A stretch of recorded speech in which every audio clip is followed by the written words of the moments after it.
That morning when Mara left, the apartment was already clean. That was part of the problem. We had put our life on neat shelves, made careful plans, and the saving mess never showed up. She stood by the window with her bag and said, "I don't think we're bad. We're unfinished." She hugged me like people hug an old coat before they give it away, and the door clicked in a way that sounded like an ending.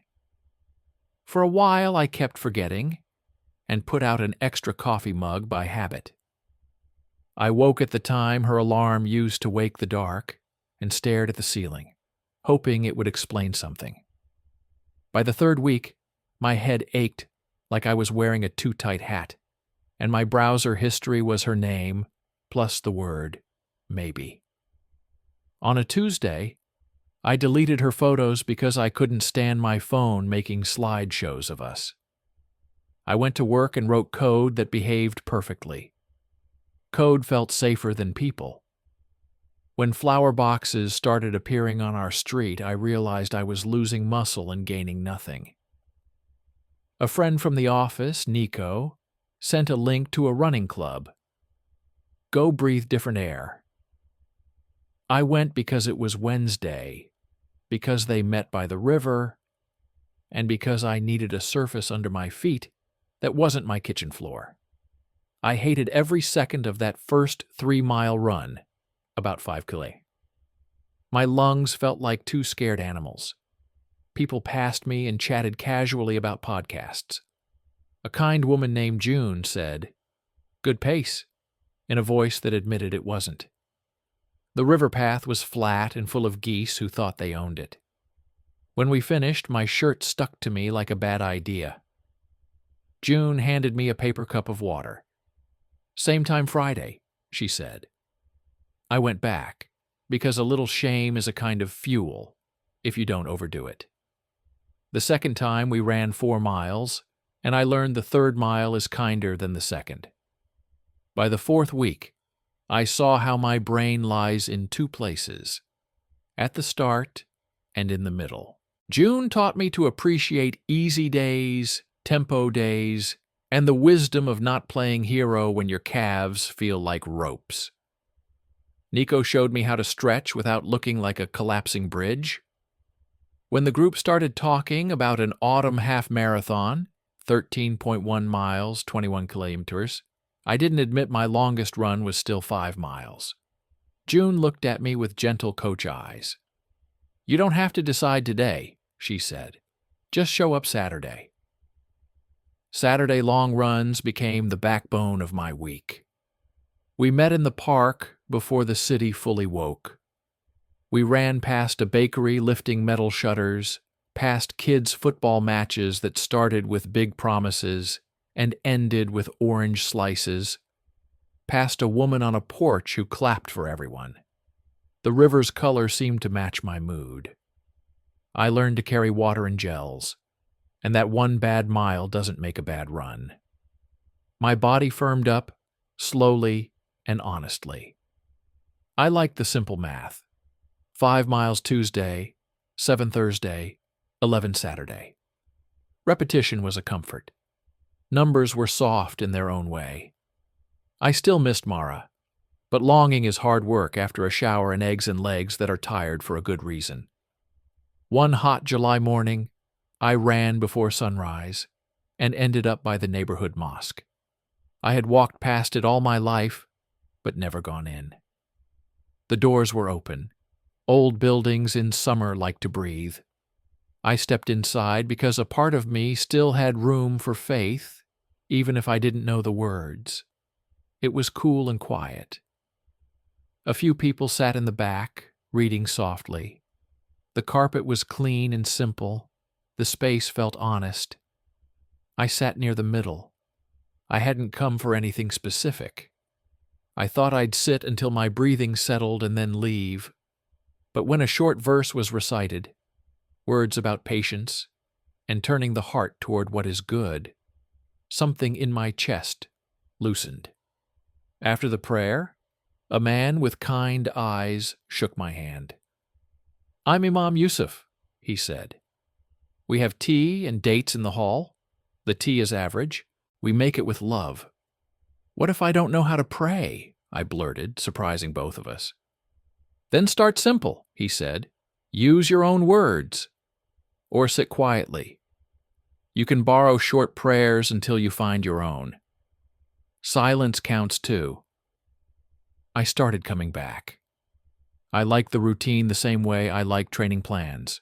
Ordinary, steady, not demanding that I be special. I learned how to wash before prayer. I stood and bowed and listened.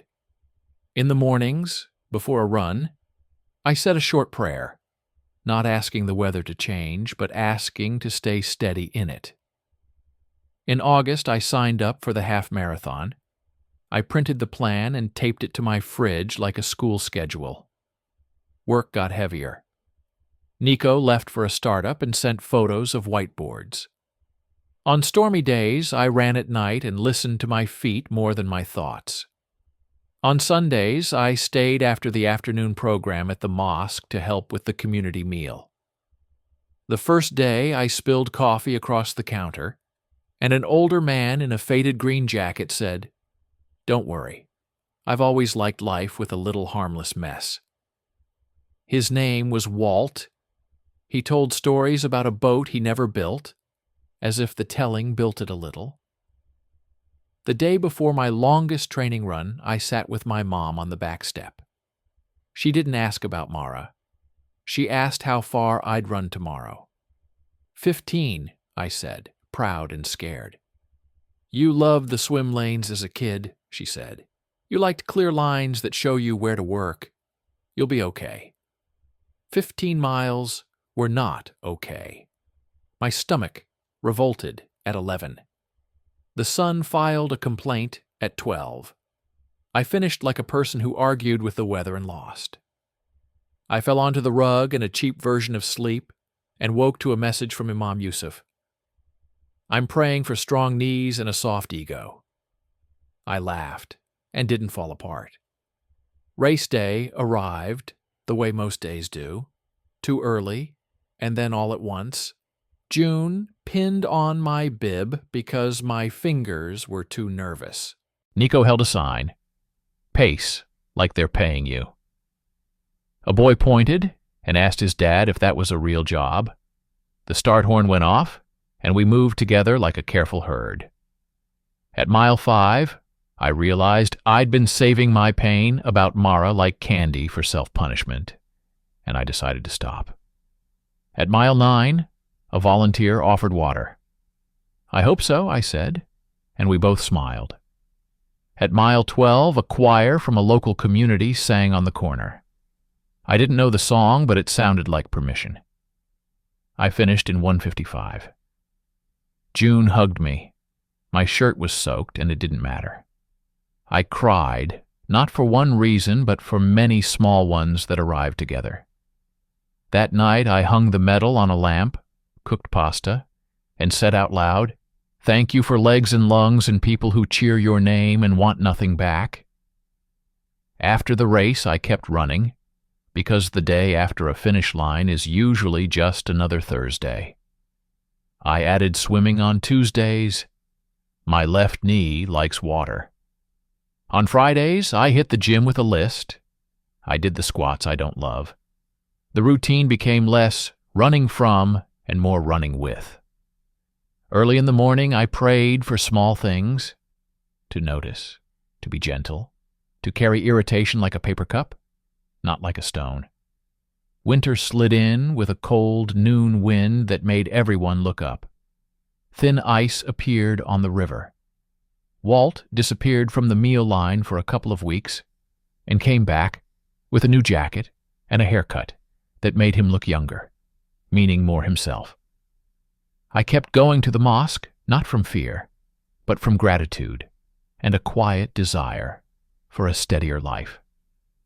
One evening, after prayer and tea, with 2 friends as witnesses, I said the words of faith. It wasn't dramatic. It felt like coming home to a room I hadn't visited in years. In January, Imam Yusuf asked if I'd help the committee organize a 10K charity run in the spring. "We need someone who understands splits," he said.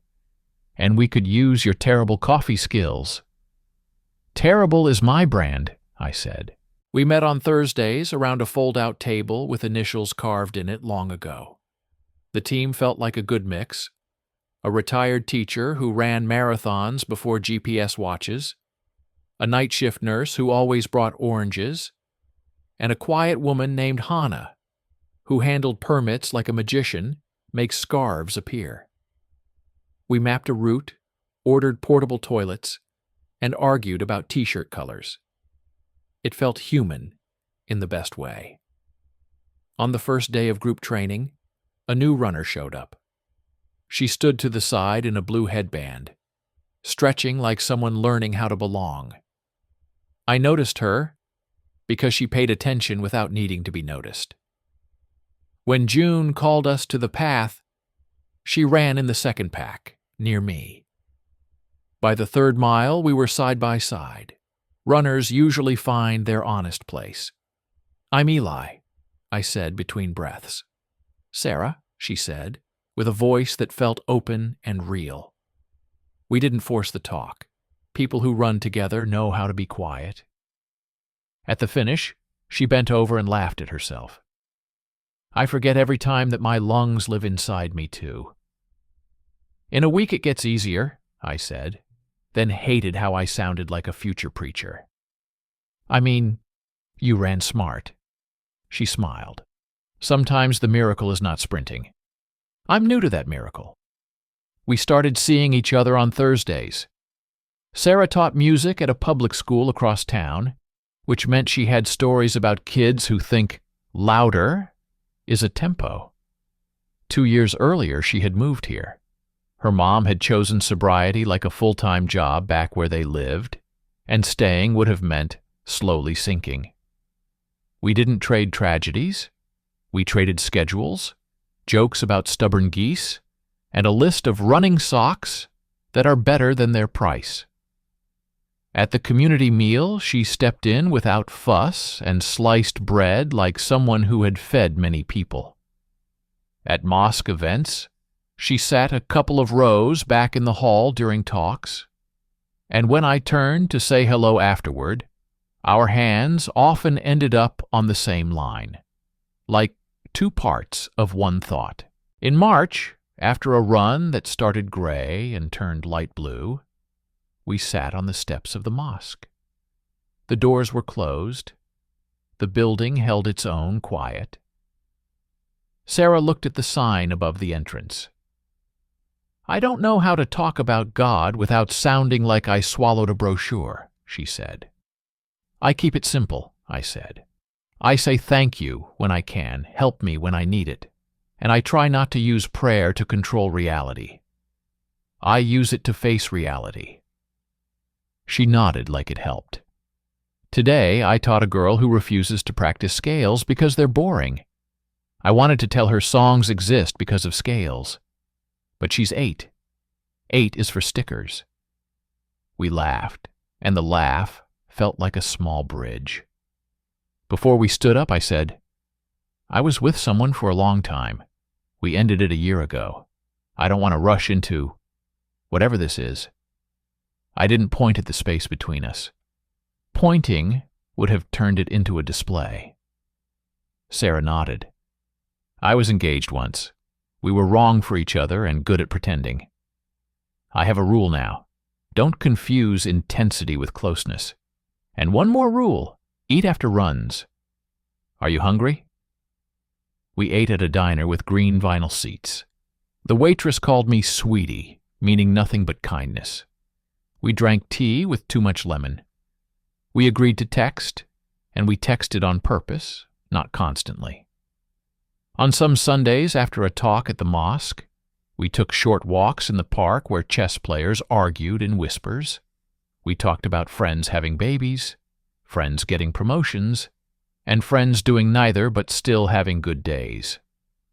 Our 10K in May was the kind of success that means we broke even and nobody got lost. I stood at the finish with a tablet, cheering, until I was hoarse. Sarah finished, walked to the water table, and poured a cup over her head, like in an ad. Hannah announced we had raised enough for new chairs for the hall and a small grant to fix a few machines in the community gym. We played music, kids danced, and nobody felt awkward because everyone felt the same kind of joy. After that day, we stopped standing an extra inch apart.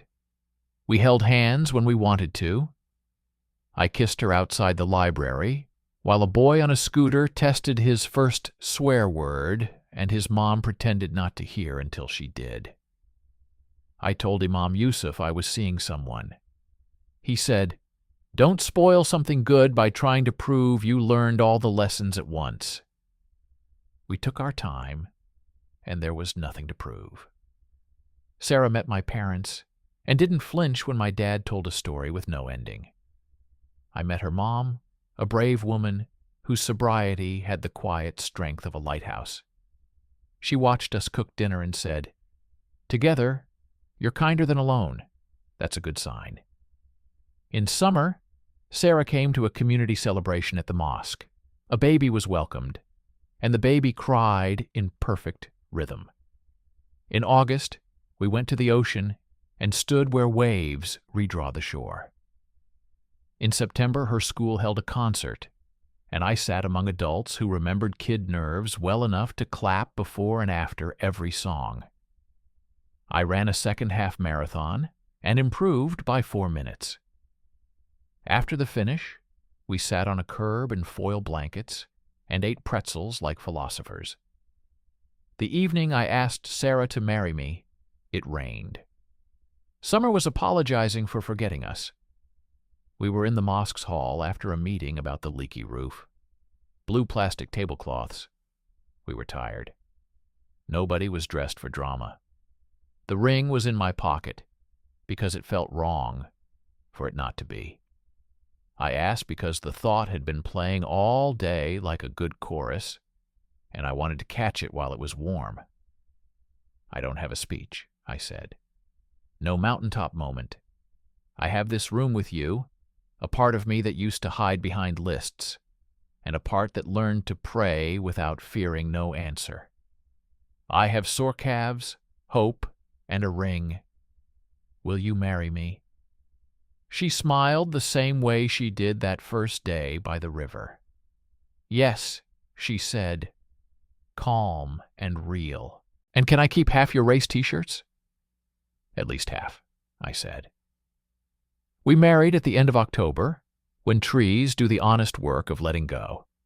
The mosque smelled like rain and clean carpet. Imam Yusuf cried before my mom did, apologized, then took it back. Walt came in a suit someone had carefully ironed. June read a short note about how to keep going when you're tired. Nico danced at the reception with such focus. I reconsidered the value of seriousness. Our wedding wasn't a movie peak. It felt like a strong 15th mile. You've done a lot. You're not at the finish. And that truth carries you forward.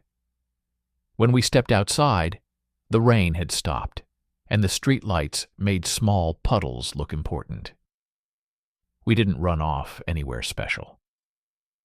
We went home to an apartment we started rearranging together, arguing about the couch, and then pretending we always knew it belonged under the window. We wove our routines, her morning scales with my morning runs, my evening prayer with her habit of writing one good thing each day and dropping the card into a jar. We argued like people who plan to keep talking. We practiced the grace of "I'm sorry" and the bigger grace of "I forgive you." I kept running. Some years were hard training years. Some weren't. I swam when my knee insisted, lifted weights when my back suggested. I helped coach beginners because someone once helped me. The river kept teaching the same lesson. Move forward and stay present. I kept going to the mosque, not out of fear, but out of thanks. Prayer helped me remember I'm part of a story bigger than me. On Fridays, I listened to the sermon. Sometimes I prayed with words. Sometimes I prayed by showing up and stacking chairs. Sometimes I prayed for us. Sometimes I said thank you in 7 different ways. Sometimes, running in the rain, I remembered Mara. Not with the sharp pain of loss, but with a cool understanding. A person can be good and not be yours. The pain that once made me move became a compass. It didn't point backward. It didn't erase anything. It just helped me aim. When people ask how I met my wife, I say, first I met myself again. I didn't know at the start how discipline makes room for faith, and faith makes room for love. Running didn't fix my life. Prayer didn't wrap it in bubble wrap. Together they gave me a way to live honest enough to recognize Sarah when I saw her. Together they taught me to forgive my lungs for burning, my heart for wanting, and my past for being the past. From the outside, we look like any couple walking to the shop on a Sunday. We argue about dill and laugh about nothing and hold hands without thinking. But I know the cost of being ordinary. I know the miles, the washed cups, the chairs set up and taken down. I know how a room can feel like a promise when the person you love is on the other end of it. And I know a clean apartment is nice, but a life with a little useful mess is better. On our first anniversary, we ran by the river in the morning, then stopped at the mosque and sat for a few quiet minutes. I didn't ask for anything. I said thank you, until the words felt warm, and then we went home, burned the pancakes, and ate them anyway. I finally understood this. Some mistakes are the price of being alive, some habits are the scaffolding for joy, and some prayers are answered by the person next to you, washing dishes and humming scales as you both turn toward life and toward each other, unfinished and unafraid.